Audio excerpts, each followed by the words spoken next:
Good day everyone! Today, didiscuss natin yung mga culture shock na bagay-bagay na naranasan ko pagdating ko dito sa US. Yes, ang daming mga bagay-bagay na kung saan hindi ko man lang alam na ganito pala dito sa US. And of course guys, gusto kong gawin ito para magkaroon naman kayo ng heads up pagdating nyo dito. And also para mabawasan yung mga maling nasasabihin nyo or yung comments pagdating dito para hindi kayo mak-offend ng mga tao pagdating nyo dito sa US. Okay? So stay tuned and watch till the end. I'm Nurse Juan de la Cruz, your OFW. Number 1, can't distinguish Asian apart. Ito guys, totoo to, promise. Especially sa mga places na kagaya ko na Republican, kung saan konti lang yung tao or yung diversity ng tao. Hindi ka to doon sa mga places like sa New York or mga city areas na mas maraming different culture ang makikita. Dito kasi like sinabi ko sa inyo before, halos 95% puro puti. So medyo rare yung mga skin tone natin or medyo exotic tayo dito pagdating sa kanila. So may mga weird things na kayo ma-encounter na ganito. Ganun sa akin, one time may nagtanong na, what are you? Sabi ng patient ka nun, what ah? What? What are you? Sa isip-isip ko gusto kong sabihin, I'm an animal. Har, har, har, har. Kakatingin kita dyan eh. Gusto ko ganun din guys. So ibig niya pala sabihin, what race are you? Or anong klaseng race daw ako? Hindi siya sure kung anong klaseng race ako eh. So hindi siya sure kung Mexicano ako, kung Chinese ako, kung Filipino ako, or Japanese, or kung ano. Kasi rare niya yung skin tone natin dito eh. So sabi ko guys, isa akong Filipino. I'm from the Philippines. Okay? Tapos guys, ito naman sa pantry naman to. Dalawang Filipino guys, tapos isang Amerikano, at isang Koreana. Andun kami kumakain ha. Tapos habang nag-uusap yung dalawang Filipino, kasi nga nagtatagalog sila, which is dapat hindi guys ha. Nagtatagalog sila. Ang sabi ng Amerikano dun sa Koreana, anong sabi nila?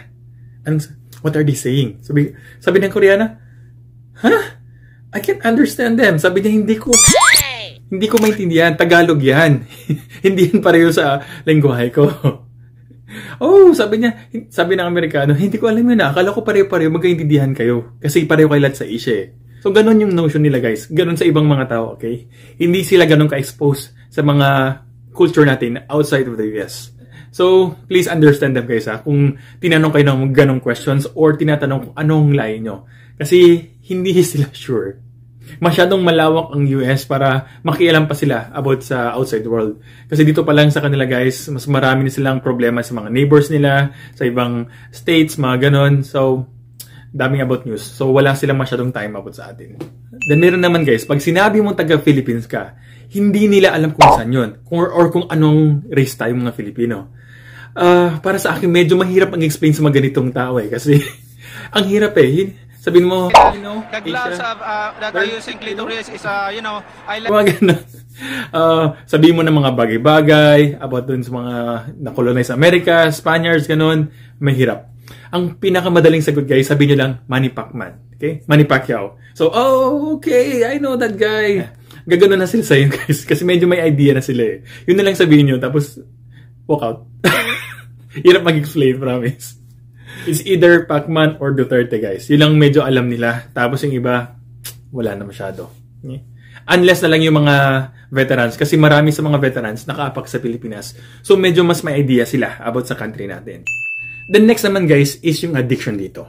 Mas grabe yung addiction dito guys as compared back sa Philippines. Tapos marami sa mga addict na to guys, hindi lang addict doon sa mga ganong klaseng drugs. Mostly sa kanila, addicted sa mga prescriptions drugs, particularly yung pain medications, yung mga narcotics.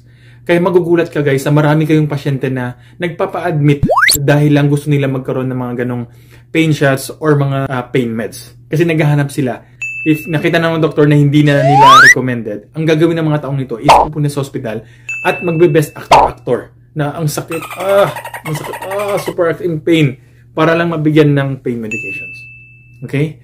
Particularly, mga meds katulad ng morphine, Dilaudid, Norco, Oxycodone. So, heads up guys sa mga ganitong pasyente. Kasi maraming taong ganito.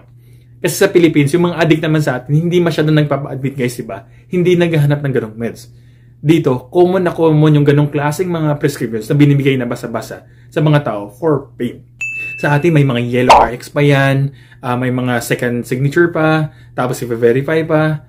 Dito guys, yung morphine, basa-basa ko lang binibigay sa patients ko eh. Kinukuha ko lang sa Pyxis machine namin, tapos jab sa pasyente. Kasi ordered nga ng doktor. And isang way guys dito para malaman kung naghahanap talaga ng pain medications is naghahanap talaga agad sila ng Dilaudid. Ang Dilaudid kasi parang 7 times stronger than morphine. So ibang mga addict talaga pupunta dito naghanap ng Dilaudid. Anita Dilaudid. Dilaudid works on me. Parang ganun sabihin sa'yo. So mag-aalangan ka na. Okay? Pero it's up to the doctor guys if ibigay nyo. Hindi. Kaya if isa sa mga problema din namin to na sinasabi ng pasyente, sobrang in pain siya, nag-act in pain, pero ayaw bigyan ng doktor kasi nga may history of drug addiction. So, isa ito sa mga times guys kung saan medyo mapupunta ka sa gitna. Okay? Hindi mo sure kung totoo nga talaga yung pain ng tao na to at kailangan niya talaga ng stronger pain medications or baka nag-addict lang at naghahanap lang ng pain medications na ayaw bigay ng doktor. Then next naman guys, I think expected naman to, yung obesity. Oh guys, grabe yung obesity rate dito. As compared sa mga patients natin sa Pilipinas, yung mga patients ko na before na mga for bariatric surgery, yung mga makita mo ganun, rare ko lang makita sa Pilipinas yun eh. Konti-konti lang. Few of them na ganun talaga yung malaking sizes. Pero dito sa US, marami akong patients guys na parang normal na lang ganun eh. Yung tipo na yung buong kama guys, sakop niya na. So, isa yun sa mga na-culture shock sa akin kasi medyo mahirap din mag-take care sa ganun tao. Lalo na kung bedbound or kailangan mo mag-stick ng IV, medyo mahirap humanap ng ugat guys eh. Para yung lang sa mga baby, yung sa mga baby na medyo grabe talaga yung mga fats ng mga baby, di ba? Sa malilitang veins. So, ganun din sa mga medyo may pagka-obesity guys. So, ganun yung konting struggles dito. The next naman, old age. Dito guys, yung mga tao, medyo mas madali silang mag-mature. Yung itsura nila, mas madali silang mag-mature kaysa sa ating mga Asians. Hindi ko alam kung bakit, pero ganun eh. Makita mo na yung kasama ko dito is same age sila, pero ang laki ng difference. Difference sa size, difference sa mga yung sa skin tone nila. Makita mo yung mga wrinkles sa sila. Yung kasama ko medyo fresh pa. And true enough guys, pati ako nga dito guys, pinagkakamalan akong bata or teenager dito eh. Which is really rare sa akin kasi nga medyo matangkad ako. And medyo yung, compared sa mga ibang Pilipino, medyo mas mature yung itsura ko eh. So sa Pilipinas, mas tinatawag akong kuya or uncle, parang gano'n. So, dito guys, baliktad eh. So, kung minsan bibili ako ng alak dun sa Walmart, hingan talaga ako ng ID. Hingan talaga ako ng ID para tingnan kung talagang above 18 na ako. Diba? Pwede pa. Pati guys, doon yung sa car dealership. Nung nagka-canvas ako ng car, sinasabihin ako, are you old enough? Sabi ako ng ganun. So, go, yes. So, I'm 32. So, no, you're not. So, posible na 30 ka na. Oh, papakita kong ID ko. Oh, 30 nga ako, di ba? So, nagugulat talaga sila sa age natin, guys. And I'm sure marami sa inyo pagkakamalahan na baka bata pa kayo or nasa 18, 20s. Kasi nga sa itsura talaga natin, guys. Medyo mas lamang nga tayo pagdating doon. Then dito naman, guys, baril is really illegal. Maraming tao dito, guys, na may baril as a form for protection for them and also as a form na para pang hunting nila dito. Okay? Usong-uso dito guys yung baril. Particular sa places ng mga Republicans gaya ng Kentucky, maraming tao dito talagang may hawak na baril sa bahay. Meron silang source. Meron silang nakatambak na baril doon just in case may ng problema or nagkaroon ng trespassing, pwede kanila barilin. Kaya guys, sinasabi nila dito, yung mga looting na nangyari doon sa mga Democrats sa mga states guys. So sinasabi nila dito sa Kentucky, hindi nyo magawa dito yan sa amin. Particularly sa mga rural states. Kasi kada bahay dito guys, may mga baril. So kung mga thief guys na nag-trespassing guys, may reason sila kung ba't nila pwedeng barilin. So dinedare nila yung mga ganun tao na maglulot sa mga places nila para mapatay nila or mabaril nila. And also guys, like sinabi ko, ginagamit nila to for hunting. Common na common dito ang sport na hunting. Kahit mga babae dito guys, nag-hunt sila. So, weird nga na sinasabi nila na never pa ako nag-experience ng hunting. Kasi nga, sa Pinas, never naman tayo gumagawa ng ganun, di ba? Or rare lang. Kung meron man, siguro mga, yung pitikan ba tawag namin doon? Yun lang ginagamit ko before sa mga pusa, saka sa mga dove. Pero dito sa kanila, mga deer, duck, rabbit, common sa kanila guys na mag-hunting. So, gamit either yung baril or minsan yung mga bow and arrow. Yung makita nyo sina Katniss, yung sa fire. Basta yun, yung ginagamit yung bow na gano'n na medyo automatic. So, uso din sa kanila yung ganong bagay, guys. Tapos, next naman, guys, accent. Alam nyo ba dito sa US, iba-iba yung accent kada state or particularly places sa state na yun. Okay? Pareho lang yan sa Pilipinas, guys. So, sa atin, Tagalog, di ba? Iba yung Tagalog sa Manila. Iba rin yung Tagalog doon sa mga Visayas or Mindanao. Medyo may pagkakunting difference. And maririnig mo yung intonation or yung accent, di ba? So, dito sa US, ganun din. So, iba yung accent dito sa Kentucky, sa Texas, or doon sa mga big cities. Medyo may mga discrimination din sila pagdating sa mga ganun. So, kanya-kanya sila mga accent kung saan minsan sinasabi nila, you don't sound like you're from here. Di ba? Ganun mga sabi nila. Alam nila yun kasi yung accent or the way sila magsalita. Also guys, marami dito na medyo may mga slang words, okay? And particular dito sa Kentucky, may way sila na magsalita na mahirap intindihin. Kasi nga, nasa culture nila yon or part ng slangs nila dito sa US. Example na lang, like you all. Dito, y'all. Y'all. Ganun sila magkwento. Tapos mabilis pa. Tapos may mga particular words sila na ginagamit na parang in-interchange nila yung dulo Lalo na yung mga matanda talaga guys dito sa Kentucky, ang hirap nilang intindihin Kasi in-expect nila guys, maintindihan mo yung particular way of speaking nila. Now, which is talagang halo ng slang words dito sa Kentucky.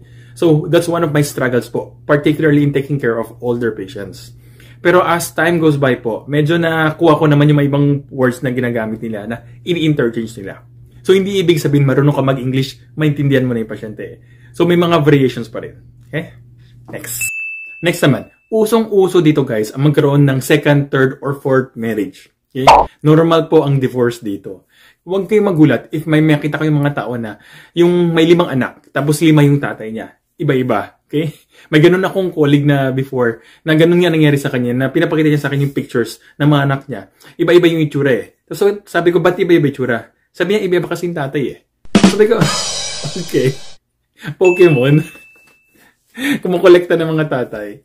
So, sabi niya kasi hindi siya happy sa mga marriage na yun. So, para sa niya kasi, there's no sense of sticking into a relationship that you're not happy. Kaya naghanap siya ng ibang guys talaga. Nag-move on siya. Which is mutual naman daw, sabi niya. So, talagang na-culture shock ako dito kasi never ko narinig yan back sa Philippines na nagkaroon ng 5 anak with different tatay. Or para sa akin, rare yun Next naman guys is yung adoption. Dito ko sa US, normal guys yung ganun process. Kasi marami talaga dito ng mga teenage pregnancy, tapos yung mga anak nila, nilalagay na lang doon sa mga adoption centers. And also, if ikaw yung parent or single parent or old parent guys, tapos gusto mo makabawas ng tax, pwede kang kumuha ng anak at magkakaroon ka ng mga discounts pagdating sa taxes mo. So, normal sa kanila guys dito mag-ganon. And also, ginagawa ng mga tao dito ng ganon kasi it's a form of helping na rin, di ba? Which is really nice. Kaya guys, don't be shocked if may makita kayong baby na puti, tapos yung nanay o tatay itim. Tapos don't be a racist naman guys na isusumbong nyo sa police kasi may makita kayong ganun. Tapos ina-expect nyo na baka kinikidnap or ganun mga bagay. Please guys, huwag tayong maging Karen or yung mga ganun klaseng tao na talagang judgmental. So these things happen talaga guys, so just an FYI. Huggers. Pagdating ko dito sa US guys, marami akong experience na kung saan pinapakilala pala ako ng tao, lalo na sa mga babaeng nanay, ang ginagawa talaga nila is hinahag talaga ako. Hinahag na parang, squeeze yung parang bear hug, mga ganon. So para sa akin, weird yun, di ba? Hindi uso sa ating mga Pilipino yung ganon. It's either beso-beso lang, plastic ang beso-beso, or yung handshakes, or yung mga kaway-kaway, di ba? Sa kanila, no. Hug. Pero ngayon guys, kasi may pandemic hindi na ginagawa ng mga tao yun. So, medyo weird lang para sa akin yun. Next naman guys, yung Botox or mga beauty regimens dito.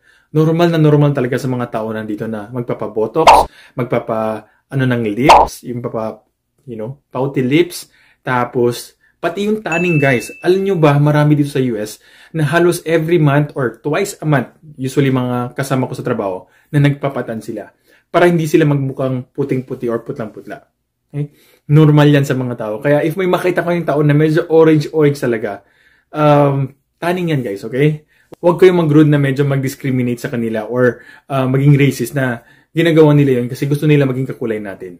Which is totoo naman. Pero huwag niyong sabihin sa kanila directly yun. Okay? Kahit yung mga officials guys sa government dito sa US, I think nagpapatan sila. Makita mo like si Trump, makita mo talaga na yung face niya medyo tan, pero tingnan niyo yung sa eyes, di ba? Makita nyo sa eyes Hindi kasi nila matan yan part na yan kasi nga, kino-cover yan. So, normal guys yung tanning nila dito. Gustong-gusto nila yung skin tone natin. Promise. Then next naman guys is yung food. Ang food dito guys, usong-uso sa kanila yung mga microwave or ini-oven lang. Particularly sa mga tao na single or yung mga mag-isa lang sa bahay. Ganun yung source ng food nila.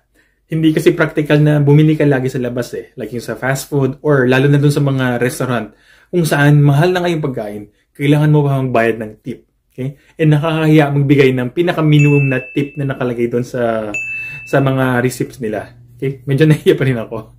Pero masakit na sa akin yung pinakamalite kasi malaki pa rin. Tapos guys, yung mga take-out sa mga restaurant. Sa atin kasi, if may papa-take out tayo, sasabihin natin sa waiter, kuya, pa-take out naman itong lahat. So, ganun yung ginagawa natin, di ba? Dito sa US guys, ang gagawin nila is bibigyan ka lang nila ng styrofoam and kayo na magbalot. Okay? Self-service. So, ganun yung practice nila. Kaya wag kayong mag-ask na, kuya, make balot. Walang ganoon, okay? Walang ganoon. So, kanya-kanya dito. Dito sa Kentucky guys, dito ko lang nakita na maraming tao talaga ang kumakain ng tabako. Yes, they chew tobacco a lot guys. Yung nakikita natin sa movies na parang may minimuya-muya sila na yung mga cowboys naman. Tapos, mga ganon. Dito ko nakita sa Kentucky yun guys. Normal na normal sa kanila na mag-chew ng tabako. And makita mo yung mga ngipin nila nag-yellow or maraming tartar. Tapos meron sa mga tao dito guys, may plastic bote sila na laging hawak-hawak. Okay? Ang purpose nun guys is para ispit yung lumang tabako. So after nilang kainin yung guys, iduduraan nila, ipapasok nila dun sa bote na yun. Tapos kukuha na lang sila ng bagong source ng tabago tapos i-chew nila. So ganun yun, medyo normal yung ganun practice nila dito guys, okay? So medyo magulat ka na lang. Sa hospital naman namin guys, parang tinotolerate lang nila na may ganung tabako as long as they don't smoke. So I think by right dapat hindi, pero okay sa kanila eh. So wala tayong magawa doon. So wag kayong magulat guys if may mga ganun kayong makitang tao. And ingat, bigyan nyo lagi ng mga baso or something to spit on. Kasi may mga manirisim yan na magdura. Like, mga ganun. Promise. So mas maganda bigyan mo ng baso or spit cup para medyo mas sanitary kung papasok ka ng room. And less likely na magkaroon ng mga spit all over the floor. Okay? So may mga ganung tao talaga guys. Tapos last but not the least guys is yung smelly food. Ayaw na ayaw talaga nila yung smelly food coming from our cooking. Okay? Particularly like yung mga tuyo or yung mga curry or yung mga may strong na amoy guys, ayaw na ayaw nila. In fact guys, sa previous apartment namin, di ba, na-mention ko, para kaming pinapaalis doon kasi nga, lagi kami nagluluto. Naamoy nila yung pagkain doon sa beauty parlor. So parang in a way, sinabihan kami na baka mas gusto nyong lumipat na lang. So binigyan kami ng ganong options. Even though ayaw namin, kasi nga settled na kami doon. Pero honestly, good thing na lumipat kami. So talagang sensitive sila sa smell na yon. And in fact, isa sa mga kasama ng pinsan ko before, nagluto siya ng tuyo. May nag-complain guys, tumawag ng pulis na sinasabi na mabaho yung pagkain daw. Okay? So ingat sa pagluto ng tuyo. Make sure na meron kayong pangkontra ng amoy. And close na lang yung windows. Para doon na lang sa loob ng bahay. Which is hindi dapat kasi mabaho eh. And take note po sa mga tao na nagstay na with a different nationality sa loob ng bahay. Or kayo yung mga apartment na dikit-dikit na kung saan madali mong maamoy yung pagkain ng kabilang apartment. So that's one of the things na pwede mag-cause ng conflict guys pagdating sa mga neighborhood nyo. Hindi sila sanay. So ayaw nila ng ganong amoy. Then guys, meron once nagtanong sa vlog ko guys na maganda yung question niya about racism. Kamusta ba daw yung racism dito? Kasi ang dami, di ba? Maraming na slash, maraming na ina-attack yung mga Asians dito, yung mga bagay na fini-feature sa news, di ba? So parang kung ikaw na sa Pilipinas guys, talagang matatakot ka sa mga ganitong bagay-bagay. Adding to that po, yung mga Black Lives Matter pa, di ba? So talagang mawo-worry ka. Pero honestly, hindi ganun kalala guys eh. I've been here for almost 2 years guys. Tsaka makasama ko na kahit doon sa New York guys, sa Pennsylvania, meron ko sa Michigan, sa Texas. Ang sabi naman nila pagdating sa racism, wala silang ganung confrontation guys. For the time they're spent here sa US. Walang ganun. Kung meron man, sobrang subtle lang kung saan yung parang tipong gino-joke lang na mahilig tayo sa ketchup or kaya lagi tayong late. Talagang subtle lang guys. Kung meron man subtle lang or minsan mawala pa nga eh. And hindi lang to galing sa experience ko. Galing din sa mga experience sa mga kasama ko dito na nag-work sa US. And even doon like sinabi ko kung saan nangyari yung mga slashing sa New York, doon din sila. Sabi nila, hindi daw masyado eh. Rare lang. Okay? So wag kayo masyadong matakot guys. It's not as bad as you think. And kahit yung mga anak ng mga kasama ko dito sa school niya, sabi niya hindi naman niya na-experience yung racism eh. So, which is a good thing, di ba? Honestly, medyo mas racist pa nga tayo. Especially yung practices natin back sa Philippines. Yung magtawag tayo sa mga classmates natin, yung mga binubuli natin, yung iba yung kulay. Di ba? Pati yung rapper si Emil, sinabi niya yung tinatawag siyang tutoy. Okay? Which is insult para sa kanya. Sa atin parang pogi yun, di ba? So, which is talagang typical sa atin sa Pilipinas. So, guys, wag natin gawin yung mga ginagawa natin sa Pilipinas pagdating dito sa US. Kasi magkakaroon ka ng problema. Racism is a big issue, guys. And magkakaroon kayo ng problema sa HR. Guys, hopefully may natutunan kayo sa video na to. Next time, guys, focus tayo more on sa nursing naman side. Yung mga bagay-bagay na ginagawa namin dito versus sa ginagawa natin sa Pilipinas. Para medyo mas may idea kayo. Okay? Guys, please click the like button and subscribe button. And please share to your friends. Again po, I'm Nurse Juan de la Cruz, your OFW nurse. Thank you for watching. God bless. Bye-bye. Stay safe.